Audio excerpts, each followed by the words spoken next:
There was once a bell in Japan that official history prefers to describe plainly and forget quickly. A bell that stood far from the tourist routes, far from the postcard temples, yet close enough to power and record-keeping that its disappearance left a scar in the archives. It was known locally by several names, none of them stable, none of them comfortably translatable. In some temple inventories, it is simply listed as the Great Bell. In others, written in a different hand, it is called the Silent Inheritance. But among the elders who spoke in low voices after evening prayers, it had another title entirely. They called it the Tartarian Bell. At first glance, the surviving photographs seem unremarkable in the way old photographs often are. Sepia-toned, slightly warped, edges burned by time. The bell stands in a wooden frame, thick beams darkened by incense smoke and rain. Monks pose beside it, faces blurred by long exposure. But when you look longer, something feels wrong. The proportions do not align with standard Japanese temple bells. The crown is taller, the lip is thicker. The surface is smoother than it should be for a casting of its supposed age, with fewer hammer marks and an almost polished curvature that reflects light unevenly, as if the metal itself resisted settling into a single texture. Officially, the bell was recorded as a late Edo to early Meiji period object, cast sometime in the mid-19th century by an unnamed regional foundry. Bronze alloy, ritual use, struck during seasonal observances and funerals. Height just over 3 meters. Weight estimated between 20 and 25 tons. Large, yes, but not unprecedented. That explanation appears in museum catalogs, municipal histories, and academic footnotes. It is tidy.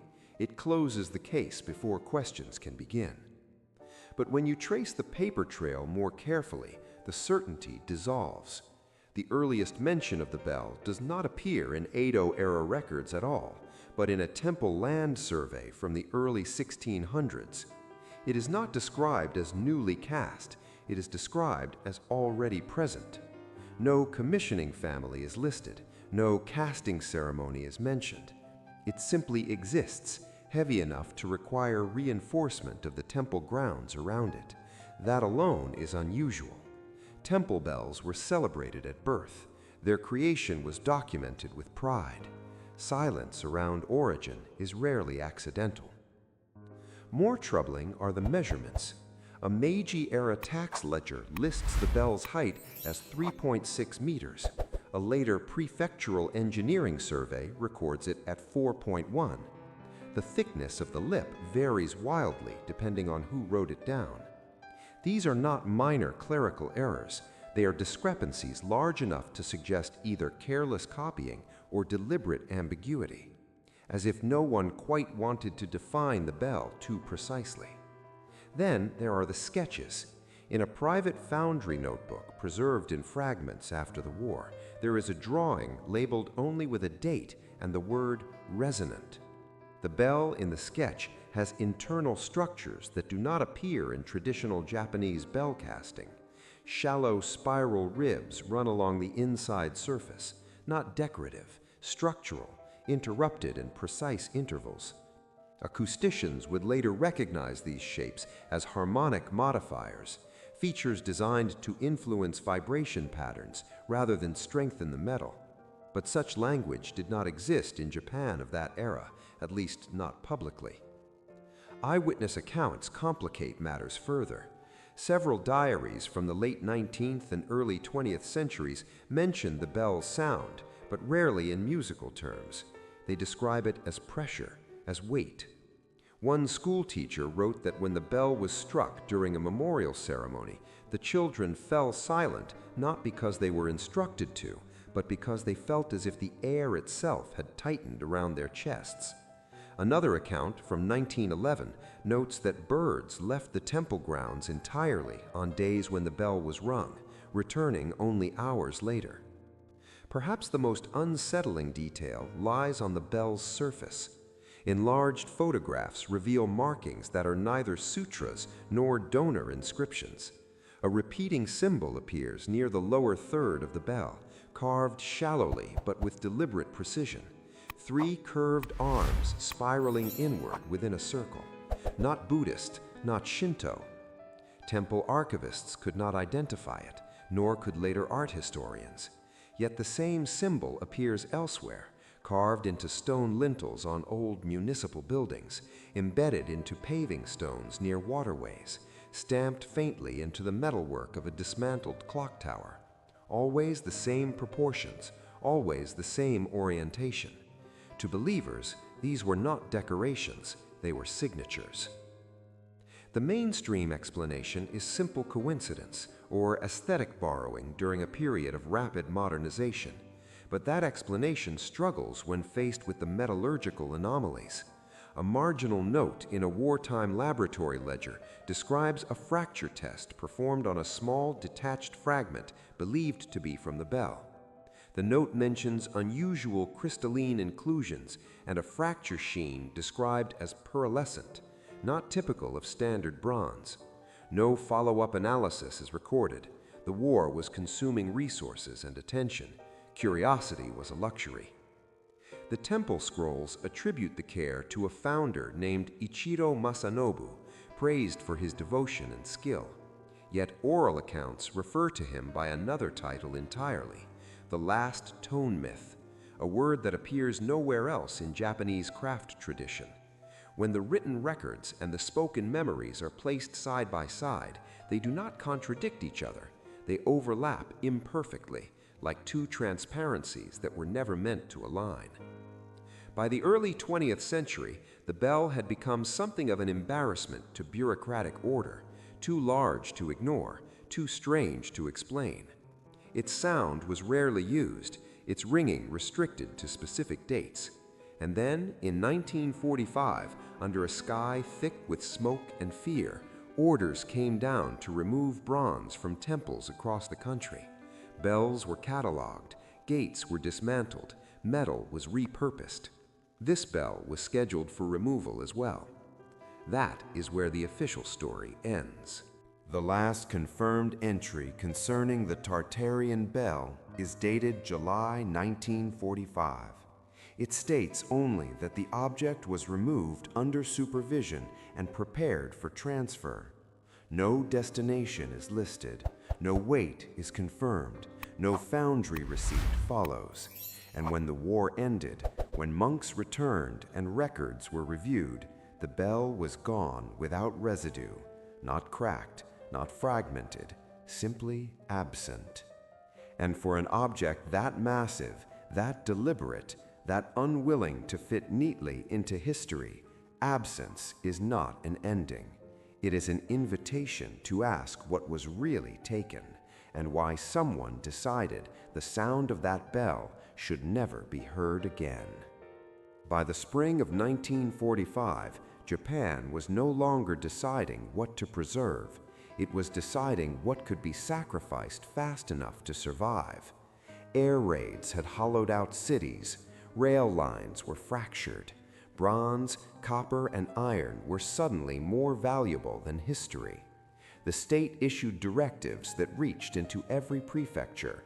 Large metal objects were to be cataloged, removed, and converted for wartime use.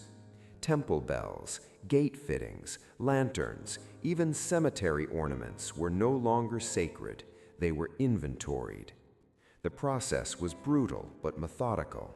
Bells were weighed, logged, assigned transport codes, and delivered to designated foundries or storage yards. Thousands of these objects followed the same path, and their records still exist. Receipts, melting schedules, photographs of stacked bronze awaiting furnaces. This paper trail is what makes the disappearance of the Tartarian bell so conspicuous. It enters the system, but it never exits it. Temple correspondence from early June shows mounting concern. The monks requested delays, citing the bell's cultural value and the difficulty of removal. Engineers dispatched to assess it noted that conventional lifting equipment would not suffice without dismantling part of the courtyard. A temporary scaffold was proposed. None of this is unusual. What is unusual is the tone shift that follows. A later memo, stamped but unsigned, overrides all objections and orders immediate preparation for transfer under external supervision. Not military melting authority, not prefectural industry, simply external. Witness accounts from that week are fragmented, but they agree on certain details. Trucks arrived at night, not the small flatbeds used elsewhere, but heavy vehicles normally reserved for industrial transport. Soldiers stood watch, but so did men in plain clothes who carried clipboards rather than rifles. The monks were instructed to leave the grounds entirely. No prayers, no farewell toll. The bell was not rung. What happened next depends on who you ask and when they were willing to speak. Some insist the bell never left the temple grounds. They describe a hastily assembled wooden gantry and a deep pit beneath the bell's platform, already prepared long before the trucks arrived. According to this version, the monks had anticipated the order and acted first. The bell was lowered into the earth using counterweights and manpower, sealed beneath stone and packed soil. When the officials came, they were shown an empty frame and told the bell had already been taken. The confusion was allowed to stand. Others claim the opposite, that the bell was loaded intact and transported east under guard, not toward known foundries, but toward the coast. This theory gained traction decades later when a single photograph surfaced in a private collection. It shows a massive bell lying on its side on what appears to be a dock. The lower rim is chipped. A lone lunk stands beside it, head bowed. The photograph bears no date, no location, only a faded notation on the back. Item 27, transfer complete. When archivists attempted to trace the image, it vanished again into private hands. Then there are those who argue neither account is complete. They point to the absence of damage reports. A bell of that size could not be moved without cracking stone, splintering beams, or leaving scars in the earth. Yet post-war inspections of the temple grounds note no such disturbances. At the same time, no foundry ever reported receiving a bell matching its description. It is as if the object passed through the machinery of war without interacting with it. After the surrender, monks returned to ruins and silence. They rebuilt halls, planted gardens, and resumed rituals. The bell frame remained empty. When inquiries were made, they were met with polite deflection. Files were missing, authorities had changed, responsibility dissolved upward and outward until it no longer existed. By the early 1950s, asking about the bell was quietly discouraged. But silence has a way of leaking. In the 1970s, during urban expansion near the former Temple District, construction crews reported strange disturbances. Instruments malfunctioned, levels vibrated without apparent cause. One foreman filed a complaint describing a low-frequency hum felt through the soles of the feet when drilling reached a certain depth. The project was halted briefly, then resumed with alterations to the foundation. The incident never appeared in public records, but it circulated in trade gossip. Locals noticed patterns too. Certain plots were left undeveloped without explanation. Soil stability was cited, but no surveys were released. Older residents whispered that the ground was awake, that it responded. These were not mystical people by reputation. They were shopkeepers, teachers, laborers, people who had learned the cost of saying too much. There is another layer to the story that only emerges when you examine post-war shipping manifests. Among the chaos of repatriation and reconstruction, Several entries list unmarked bronze cylinders transported under military authority to undisclosed facilities. One such entry notes a sound resonator, approximate weight 20 tons, destination redacted. No further description is provided. Historians dismiss it as industrial equipment, but no factory has ever claimed it. Why would an object be stripped of identity so thoroughly? Why erase not just its origin, but its fate?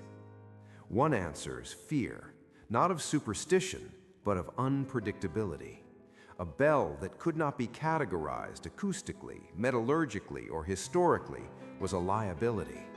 In a world reorganizing itself around control, standardization, and modern science, such anomalies were dangerous. Better to hide them, better to let them dissolve into rumor. Another answer is preservation. There are hints, buried deep in temple folklore, of a group tasked with protecting objects of sound.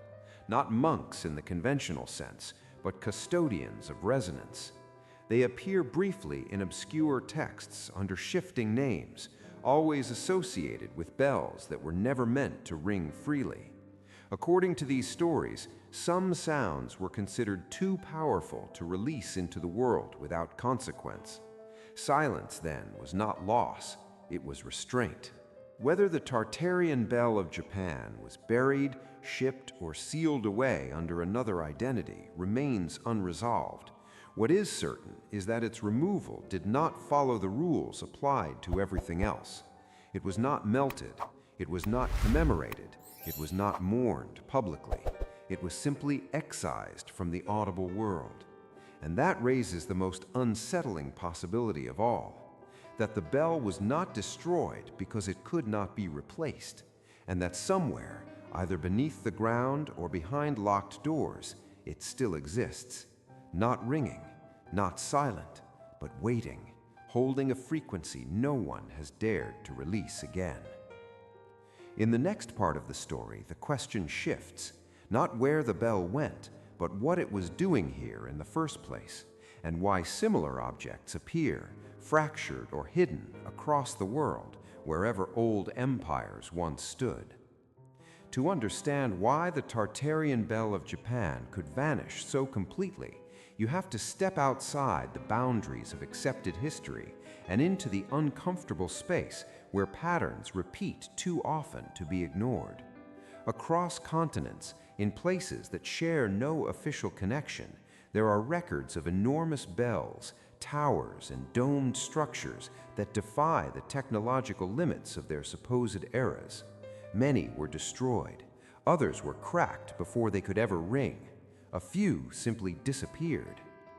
The Japanese bell fits into this pattern too precisely to be coincidence. The Tartarian explanation, dismissed by academics as fringe, begins with a simple premise, that there once existed a civilization or network of cultures that understood sound not as art, but as force. Resonance was infrastructure. Bells were not ceremonial ornaments, but tuned instruments designed to interact with the earth itself. Their shapes, internal geometries, and markings were functional, encoding vibration the way modern engineers encode data. When later societies inherited these objects, they repurposed them as religious artifacts because the original knowledge had already faded. This would explain why the bell's carvings resisted translation, why its tone was felt rather than heard, why its metal composition did not match local casting traditions. It would also explain the repeated appearance of the same symbols across distant regions, as if they belonged to a shared technical language rather than a cultural one. If that interpretation is even partially correct, then the events of 1945 take on a different meaning. The bell was not removed for bronze. It was removed because it was recognized as something anomalous, something that did not belong to the modern world being constructed out of war and reconstruction. Whether it was hidden by monks, seized by occupying forces, or sealed beneath the ground, the goal was the same: prevent the sound from returning. There is a reason so many legends insist the bell must never ring again. Resonance is not neutral.